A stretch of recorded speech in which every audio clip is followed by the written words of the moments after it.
नमस्कार दोस्तों, आज मैं आपके लिए लेके आया हूँ जो प्रतियोगिता परीक्षाएं होती है उनके लिए जो अगला टॉपिक है। प्रतियोगिता परीक्षाओं के लिए जो अगला टॉपिक यानी कि अध्याय नंबर 3 या फिर आप चैप्टर नंबर 3 कह सकते हो, उसका नाम है HCF और HCF एवं LCM, महत्तम समावर्तीय समावर्तक और लघुत्तम समावर्तक। महत्तम समावर्तक एवं लघुत्तम समावर्तक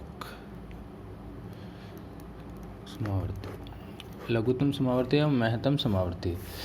अब आपको इसमें पहले निकालने से पहले मैं आपको बता देता हूँ कि अपवर्तक एक ये, एक दूसरा अपवृत्तीय है, इन दोनों में फ़र्क क्या है। ये जैसे मान लो a और b ये कोई दो संख्या है, उसको आप पूर्णतः विभाजित करने वाला, इन दोनों को पूर्णतः विभाजित करने वाला जो पूर्णतः विभाजित कर दे, यानी कि वो संख्या मान लो कोई भी c हो, तो वो क्या कहलाता है, उसका इन दोनों का अपवर्तक। और अब c है जो इन दोनों का क्या है, जो c है वो क्या है, इन दोनों का अपवर्त्य। अगर अपन कहें कि c की तरफ से ये दोनों क्या है, तो c इसके अपवर्तक हैं और अपवर्तक के ये इसका क्या है, अपवर्त्य है। जैसे और थोड़ा संख्या के हिसाब से समझ में आएगा, जैसे 5 और 2 और 5 इसका अपवर्तक है 10, 2 और 5 को 10 का अपवर्तक कहते हैं। अब यहाँ पे वापस लिखूँगा, 10 को 2 व 5 का अपवर्त्य कहते हैं। समझ में आया। ये एक छोटा सा जो आ सकता है, कभी भी पूछ सकता है, कंपटीशन में ऐसे ही पूछना है अपवर्तक। फिर आप कहोगे ये कहाँ से आया यार, पढ़ा ही नहीं था। अब अगला HCF महत्तम समावर्ती। ऐसी दो संख्याएं आपको, जैसे कोई भी है ऐसी संख्या दो, मतलब जैसे मान लो जो आपको दी गई है 2 या उससे भी ज़्यादा हो सकती है, लेकिन जो आपको ऐसी संख्याएं जो 2 या दी गई हो या 2 से अधिक संख्या हो, जो संख्याओं को पूर्णतः विभाजित करे, उन संख्याओं को समावर्तक कहते हैं। जो पूर्णतः विभाजित करे उन संख्याओं को समावर्तक कहते हैं। और 2 या 2 से अधिक संख्याओं का महत्तम समावर्ती वह सबसे बड़ी संख्या होगी, वह सबसे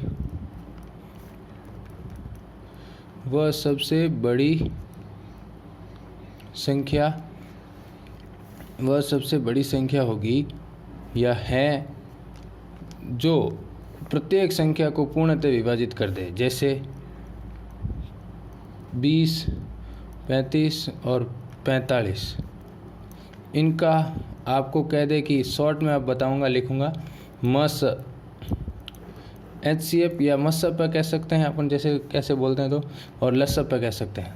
तो पहले मैं मसप बता रहा हूँ, इनका सब का मसप है, यानी कि वह सबसे बड़ी संख्या जो इनका पूर्णतः विभाजित कर दे इन तीनों का, यानी कि 5 आ गई वह सबसे बड़ी संख्या।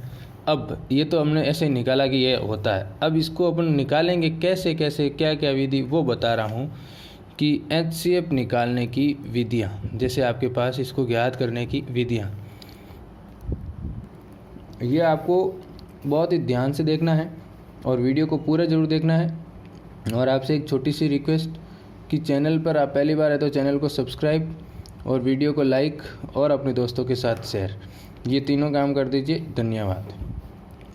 चलो अब बताता हूँ मैं HCF निकालने की विधि। तो पहला है आपको HCF निकालने की विधि में गुणनखंड विधि से, नंबर दूसरा भाग विधि से, और नंबर तीसरा अपन माइंड से भी निकाल सकते हैं कभी कभी यार, कि इनको देखते ही बता देते हैं इन दोनों का। तो ये अलग विधि हो गई एक अपने दिमाग से, लेकिन ये तो आपको करनी है। तो पहला इसमें मैं ले रहा हूँ गुणनखंड विधि से मसप यानी कि एचसीएफ निकालना। तो प्रत्येक, इसकी परिभाषा पहले देख लीजिए। प्रत्येक दी गई संख्या को अभाज्य गुणनखंड के रूप में लिखते हैं। प्रत्येक दी गई संख्या को अभाज्य गुणनखंड के रूप में लिखते हैं। अभाज्य गुणनखंड क्या होता है वो भी बताऊंगा, साइड में थोड़ा रुक जाओ। तथा सभी संख्याओं में उभयनिष्ठ गुणनखंड, इनके पहला तो निकाल दिया अभाज्य गुणनखंड, फिर सभी संख्याओं का उभयनिष्ठ गुणनखंड, यानी कि जो इसमें भी है और इसमें भी है वो उभयनिष्ठ गुणनखंड, फिर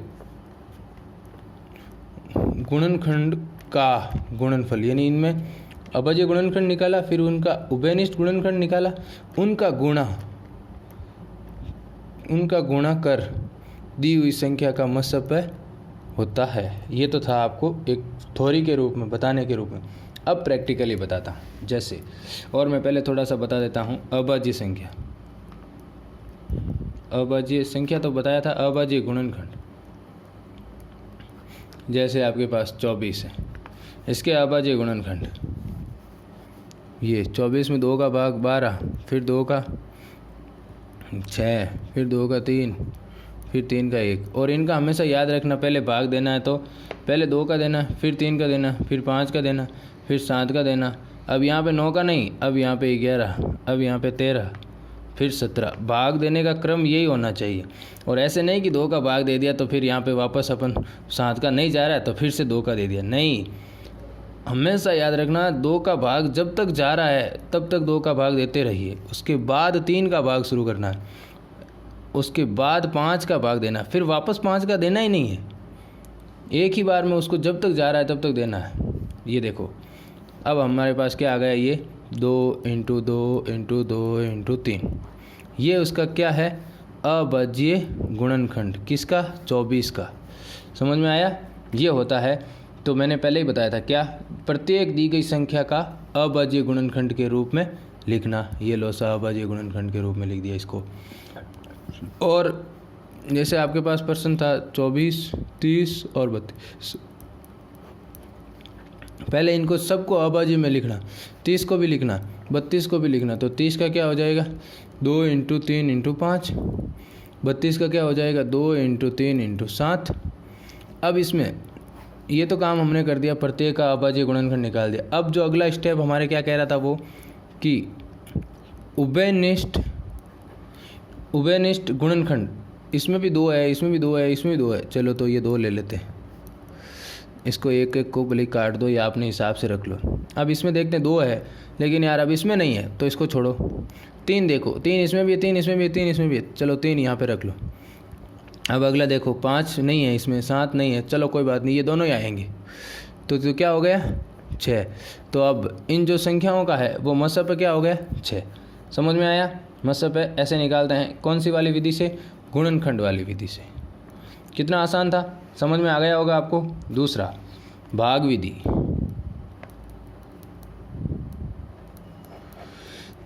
भाग विधि से जो आपके पास दी गई संख्या है, दी गई दो संख्याओं में से बड़ी संख्या को छोटी संख्या से विभाजित किया जाता है तथा पुनः शेषफल द्वारा भाजक में भाग दिया जाता है।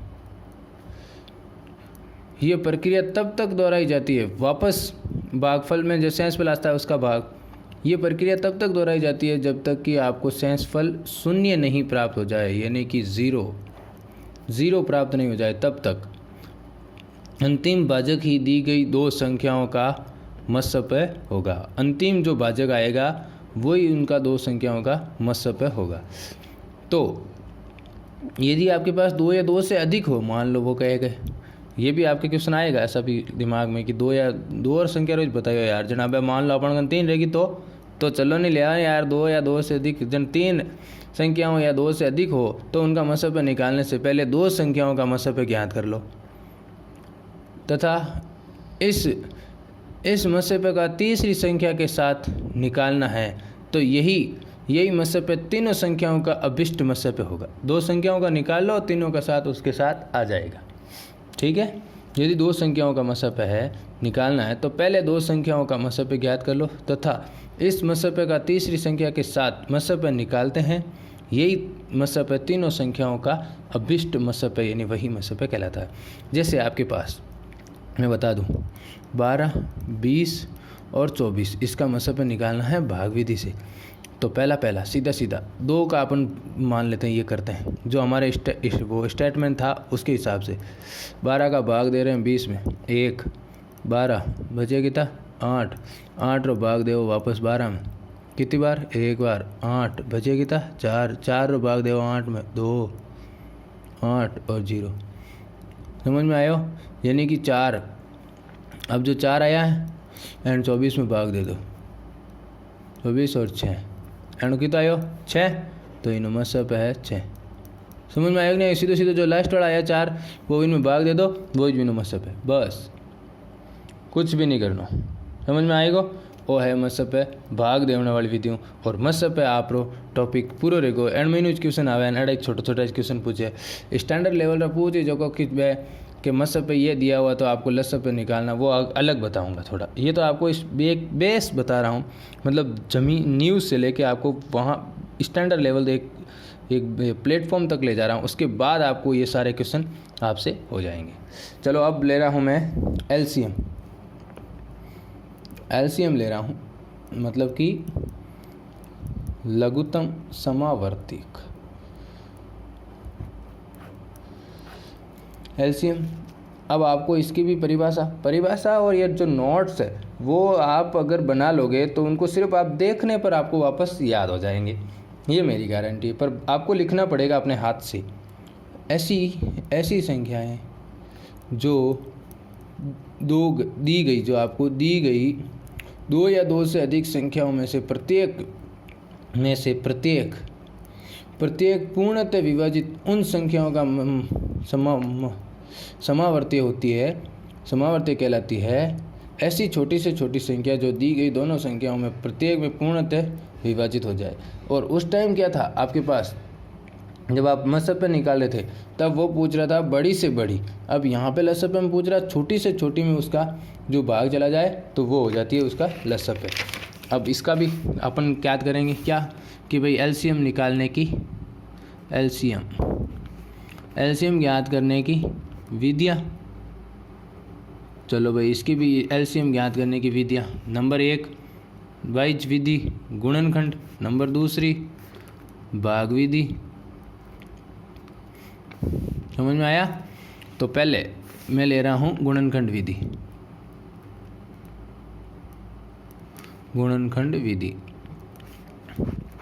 दी गई संख्याओं का क्या करना है, पहले तो भाई आपको अभाज्य गुणनखंड और संख्याओं का अभाज्य गुणनखंड में सबसे बड़े जो घातांकों वाली संख्या, सबसे बड़े घातांकों वाली संख्या का गुणनखंड। जैसे कि आपको मान लो कि 3 की पावर जितनी है सब लेना है, तो 3 की पावर 2 आ रही है तो वो भी लेनी है, 2 लेना है वो भी लेना है, 5 आ रहा है तो 5 वो भी लेना है, ये लेना है। एक प्रैक्टिकल करोगे तब समझ में आए। यानी कि अब जो संख्याओं के अभाज्य गुणनखंडों के सबसे बड़े घातांकों वाली संख्याओं का गुणा या गुणनफल ही अभिष्ट लसफ़े कहलाता है, यानी एलसीएम।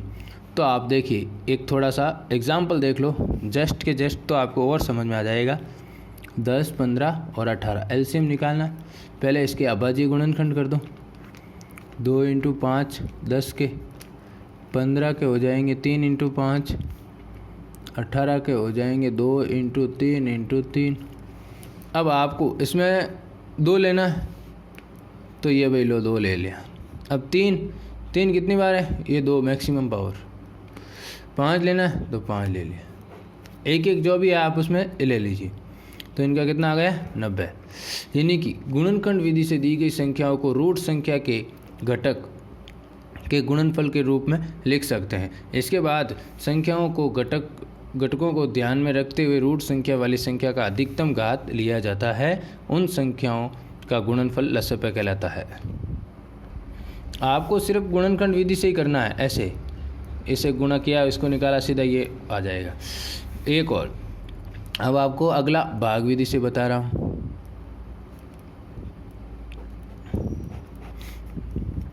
वही लसप सीधा ये एग्जाम्पल ही ले लेता हूँ, आपको स्टैंडर्ड थोड़ा करूँगा और ये सब तो भी बता देता हूँ, चलो कोई बात नहीं।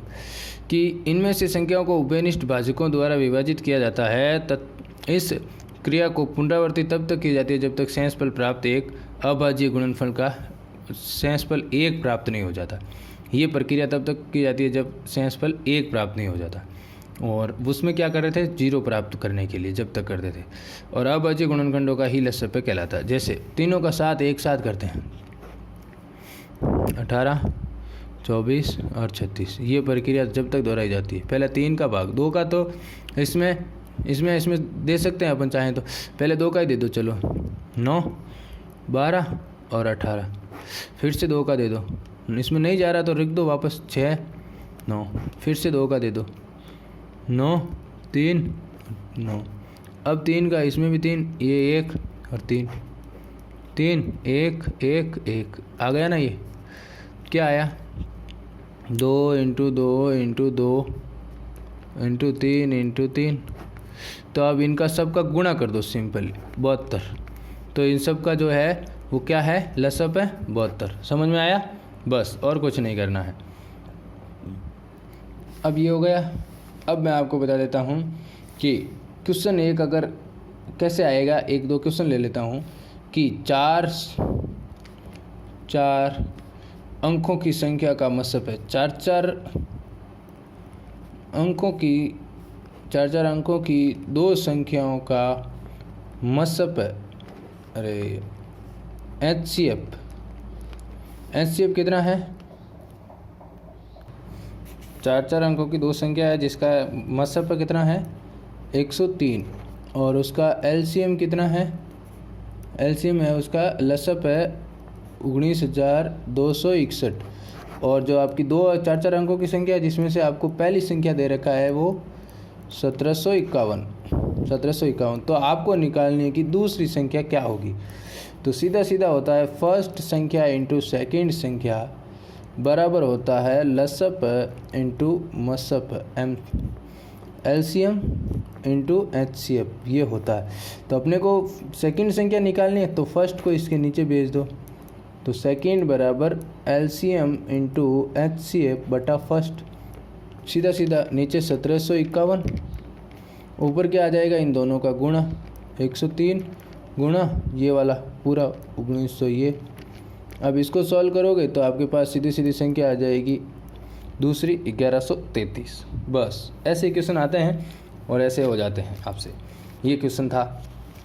अब जो आपको इसमें एक और बता देता हूँ, छोटा सा क्वेश्चन है जैसे तो अब आपके पास है कि एग्जाम्पल नंबर जो दूसरा, 7 का व लघुत्तम गुणज ज्ञात करो जिसे 2, 3, 4, 5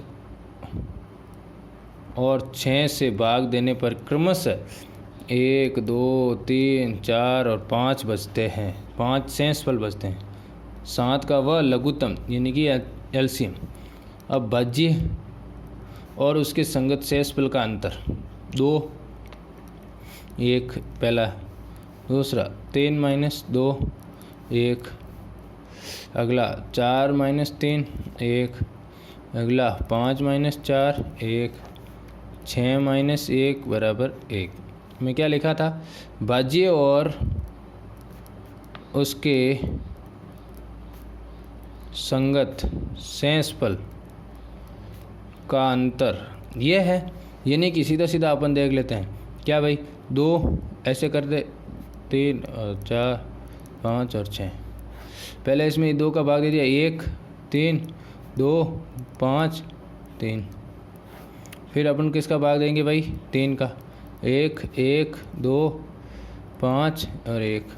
अब हमारे पास वापस 2 का भाग दे दो एक बार, और पहले यहाँ पे 2 का दे देते, सॉरी, तो ठीक रहता, 1 हो जाता और ये 3। अब 3 का दे दो, 1 1 1 5 और 3। अब 5 का दे दो, 1 1 1 1 और 1।